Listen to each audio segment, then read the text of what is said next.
మీద ఎంతో కొంత ఉన్నా కానీ మోడీ గారి ప్రభావము అలాగే జాతీయ స్థాయిలో బీజేపీ చేసిన అభివృద్ధి వారిని గెలిపిస్తుందని కొంత మేము క్యాండిడేట్లను మార్చకపోవడము అక్కడ కొంత మాకు ఇబ్బందికరమైన పరిస్థితి ఏర్పడ్డది కాబట్టి మళ్ళీ ఇమ్మీడియట్లీ ప్రెస్టేజ్ ఇష్యూగా తీసుకున్నారంట. ప్రెస్టేజ్ ఇష్యూగా తీసుకోవడము, మనం ఎక్కడెక్కడ అంశాలల్లో ఎందుకు మనం వెనకబడిపోయినాము, అదే ఇందాక కూడా నేను చెప్పాను, మేము ఎక్కడ వెనకబోయామంటే మేము ఇప్పుడు కాంగ్రెస్ పార్టీ, నేను ఇందాక కూడా శ్రీనివాస్ రెడ్డి గారు ఎవరో కాంగ్రెస్ నాయకులు మాట్లాడుతున్నారు, ట్యాంపరింగ్ జరిగింది అంటే ఓడిపోయిన తర్వాత ఎక్కడ మీరు మిస్టేక్ చేసిందో చూడండి, అంతేగాని ఇప్పుడు హిమాచల్ ప్రదేశ్ లో గెలిస్తే ట్యాంపరింగ్ కాదు. మొన్నటికి మొన్న కాశ్మీర్ లో వాళ్ళ కూటమి కనుక అక్కడ కూడా వేరే పార్టీ గెలిచింది. సర్లే, ఇప్పుడు ఈవీఎం ట్యాంపరింగ్ అనేది ఇప్పుడు ప్రధాన అంశంగా తీసుకునే పరిస్థితి ఉందిలేండి. ఇప్పుడు అలా అనుకుంటే ఇప్పుడు చెప్పండి, జార్ఖండ్ లో కూడా వాళ్ళ కూటమి వస్తుంది, అలాగే కర్ణాటకలో వచ్చింది, తెలంగాణలో వచ్చింది. ఇప్పుడు అట్లా అనుకుంటే వాయనాడ్ లో బండి సంజయ్ కొట్టేశారు, ఈ అంశాన్ని కొట్టిపారేశారు. అదే ప్రియాంక గాంధీ గారు అక్కడ ఇప్పటికీ ప్రెసిడెంట్ గా 1,00,000 మెజారిటీ తోటి అక్కడ ఆమెను ఒక్కదాన్ని కొడితే చాలు కదండి, చెట్టు మొదలనే కొట్టేస్తే మొత్తం కొన్నలు పోతుండే కదా. కాంగ్రెస్ కు ఆమెనే కదా రేపు నాయకత్వం వహిస్తుంది అనుకునేది. రాహుల్ గాంధీకి 10 ఏళ్ల నుంచి ఎన్ని జాకీలు పెట్టినా లేస్తలేడు, ఎన్ని మనం ఎంతమంది మీడియాను ఇది చేసుకున్నా జాతీయ స్థాయిలో కాదు ప్రపంచ స్థాయిలో కొంత సహకారం తీసుకొని చేసినా లేస్తలేడు. ఏమన్నా ప్రియాంక గాంధీని ముందట పెట్టుకునైనా కాంగ్రెస్ లేపుదామనే ఒక ప్రయత్నం చేస్తున్నారు. కాబట్టి ఆమెను ఓడకుండా చేస్తే కనుక ఫస్ట్ సారి పోటీ చేసి ఓడిపోయిందని అక్కడ కూడా చేసేవాళ్ళం కదా. ఈ మాత్రం అవగాహన లేకుండా వాళ్ళ తప్పిదాలను తప్పిపూచుకోవడానికి జరగని దాన్ని జరిగిందనేది తప్పుడు ఆరోపణలతోటి తప్పుడు నిందలతోటి ఎలాగో 6 గ్యారంటీల విషయంలో తెలంగాణ ప్రజానీకాన్ని ఎలా మోసం చేశారో జాతీయ స్థాయిలో అలాగే మోసం చేద్దామంటే జాతీయ స్థాయిలో జాతీయ ప్రజలు ఎక్కడనో ఒక దగ్గర ఎవరో ఒకరు ఆలోచన చేయాల్సి వస్తుంది. ఆలోచన చేసిండ్రు ప్రజలు, ఈ కాంగ్రెస్ పార్టీ చేసే తప్పులు అనేది. రైట్, మళ్ళీ వస్తాను. ఇప్పటి వరకు అప్డేట్స్ మళ్ళీ ఒకసారి చూద్దాం. మహారాష్ట్ర రాజకీయాల్లో కీలక పరిణామాలు చోటు చేసుకున్నాయి. ఫడ్నవీస్ నివాసంలో బీజేపీ నేతలు సమావేశమయ్యారు. సీఎం సీటును తీసుకోవాలని ఫడ్నవీస్ను కోరారు బీజేపీ నేతలు. ఫడ్నవీస్ సీఎం అవుతారంటూ బీజేపీ నేతలు వ్యాఖ్యలు చేశారు. బీజేపీ నేతల ప్రకటనతో మహారాష్ట్ర రాజకీయాల్లో ఉత్కంఠ నెలకొంది. సీఎం సీటు వదులుకునేది లేదని ఏక్నాథ్ షిండే వర్గం తేల్చి చెబుతోంది.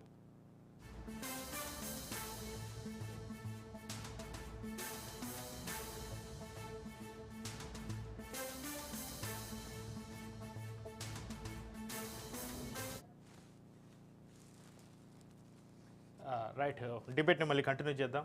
రామారావు గారు, ఇప్పుడు మహావికాస్ అఘాడీ కూటమిలో భాగంగా కాంగ్రెస్ 101, ఉద్ధవ్ ఠాక్రే శివసేన 95, శరద్ పవార్ ఎన్సీపీ 86 సీట్ల నుంచి పోటీ చేయడం జరిగింది.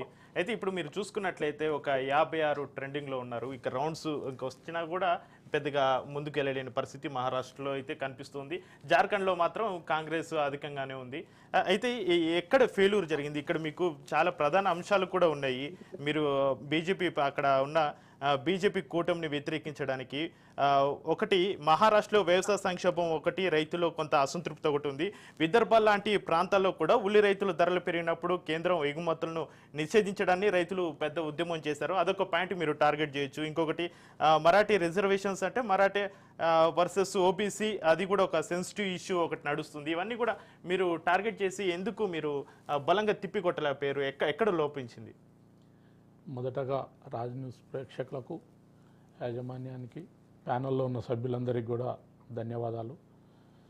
మొదటగా వయనాడులో భారీ మెజార్టీతో దూసుకొస్తున్న ప్రియాంక గాంధీ మరియు అక్కడ ఓట్లేసినటువంటి ప్రజలకు కూడా ధన్యవాదాలు, శుభాకాంక్షలు తెలియజేస్తూ ఉన్నాం. భవిష్యత్తు ముఖచిత్రం ఎలా ఉంటుందో లోక్సభలో మనం చూడబోతున్నాం. ఒకటి. రెండోది, మనం వరుసగా చూసుకుంటుద్దాం. రాజకీయ పార్టీలు అనేటటువంటివి హామీలు ఇస్తుంటాయి రకరకాలుగా. వాళ్ళు కొన్ని, వీళ్ళు కొన్ని, మేము ఇది చేస్తాం అది చేస్తాం హామీలు ఇస్తుంటాయి. ఈ హామీలలో న్యాయబద్ధమైనటువంటి ఏంటి అనేది కూడా కొంత చర్చ జరుగుతుంది. సపోజ్ మనం జార్ఖండ్ చూద్దాం. జార్ఖండ్కు ఇప్పుడు ఎంతసేపు అన్నారు, కాంగ్రెస్ పార్టీ 7 హామీలు ఇచ్చింది, 6 హామీలు ఇచ్చింది, 5 హామీలు ఇచ్చిందని చెప్పి మన సభ్యులు చాలామంది మాట్లాడడం జరిగింది. మేము 5, 6 ఇస్తే జార్ఖండ్లో బీజేపీ పార్టీ 25 సంవత్సరాలు అయింది కాబట్టి జార్ఖండ్ ఏర్పడి 25 అంశాలని చెప్పి 25 హామీలు ఇచ్చింది. ఈ 25 హామీలు ప్రజలు నమ్మలేదు. రెండో పాయింట్ ఏంటంటే అక్కడ ఉన్నటువంటి వాళ్ళు ఎంతసేపు మనకు తెలుసు కదా, బీజేపీ అనేది ఏదో ఒక మతం పేరు మీదనే దాడి చేస్తుంది అనేది. మొత్తం బంగ్లాదేశ్ నుంచి రోహింగ్యాలు వస్తున్నారు, గిరిజన జనాభా తగ్గిపోతూ ఉంది అని చెప్పి ఒక ప్రచారం లేపింది. దాన్ని ప్రజలు నమ్మలేదు. ఇంకోటి ఏంటంటే అక్కడ ఉన్నటువంటి ప్రభుత్వం మీద అవినీతి ఆరోపణలు రకరకాలు చేసిండ్రు. నిజంగా అవినీతి ఆరోపణలు వస్తే ఎవరు ముఖ్యమంత్రి పీఠం వదులుకోరు. కానీ హేమంత్ సోరెన్ నేను నిరూపించుకున్న తర్వాతనే మళ్ళీ పీఠం అధిరోహిస్తాను వదిలిపెట్టి వచ్చాడు. అదే మనం ఢిల్లీ చూడండి, కేజ్రీవాల్ మీద ఆరోపణలు వచ్చినాయి, జైలు పోయిండు. ముఖ్యమంత్రి పీఠం వదిలిపెట్టిండా? పెట్టలేదు. కానీ ఇక్కడ ఆయన వదిలిపెట్టి ఆయన సత్శీలతని నిలబెట్టుకున్నటువంటి పరిస్థితులు కూడా ప్రజలు గమనిస్తూ ఉన్నారు. అంతేకాకుండా భయంకరంగా జార్ఖండ్ ప్రాంతాల నుంచి వలస వెళ్తున్నారు వివిధ రాష్ట్రాలకు. ఈ వలస వెళ్తున్నటువంటి వాళ్ళ గురించి కూడా గతంలో ఈ సెంట్రల్లో ఉన్నటువంటి పార్టీ ఎటువంటి కూడా అది తీసుకోలేదు బీజేపీ. ఇంకొక ప్రధానమైనటువంటిది ఏంటంటే మనం ఇక్కడ వీళ్ళు ఏమన్నారంటే బంగ్లాదేశ్ నుంచి చొరబాటుదారులని రోహింగ్యాలని జేఎంఎం బాగా ప్రోత్సహిస్తుంది, కాంగ్రెస్ కూటమి ప్రోత్సహిస్తుంది, అది ఇది అని అన్నారు. హేమంత్ సోరెన్ ఒక్కటే మాట చెప్పిండు. మరి బంగ్లాదేశ్ ప్రధానికి బీజేపీ ఎందుకు ఆశ్రయం ఇచ్చింది? బంగ్లాదేశ్ నుంచి ప్రధానే పారిపోయి వచ్చిండు కదా, మరి బీజేపీ ఎందుకు అడ్డుకోలేదు?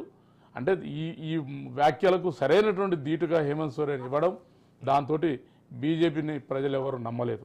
ఇంకొక ప్రధానమైనటువంటిది ఏంటంటే కేంద్రం అపవాదు ఎదుర్కొన్నది ఏంటంటే బొగ్గు బకాయిలు చాలా పెద్ద ఎత్తున పేరుకపోయినాయి. కేంద్రం ఇంతవరకు ₹1 కూడా బొగ్గు బకాయిలు చెల్లించలేదు. హేమంత్ సోరెన్ ఒకటే చెప్పిండు, ఇక్కడ ఉన్నటువంటి రూరల్లో ఉన్నటువంటి ఎంతోమంది గ్రామీణ కార్మికులు వీళ్ళందరికీ కూడా ఈ బొగ్గు బకాయిల్ని నిలిపివేయడం వల్ల కేంద్రం ఎంతోమందికి నష్టం జరిగిందని చెప్పడాన్ని ప్రజలు బలంగా నమ్మటం జరిగింది. అంతేకాకుండా ఇంకా మనం చూసుకుంటూ పోతా ఉంటే ఇంకొక ప్రమాదకరమైనటువంటి వ్యాఖ్య ఏంటంటే ఉమ్మడి పౌర స్మృతిని అమలు చేస్తామన్నది జార్ఖండ్లో. అనగానే ప్రజల్లో ఒక రకమైన భయోందాలు. మళ్ళీ తర్వాత అది నేలగా తిప్పుకొని బీజేపీ ఏం చేసింది, నో గిరిజనులు ఎక్సెప్షన్, గిరిజనులకు ఎటువంటి పౌర స్మృతి ఉండదు అని చెప్పి మళ్ళీ చెప్పడానికి ప్రయత్నం చేసింది.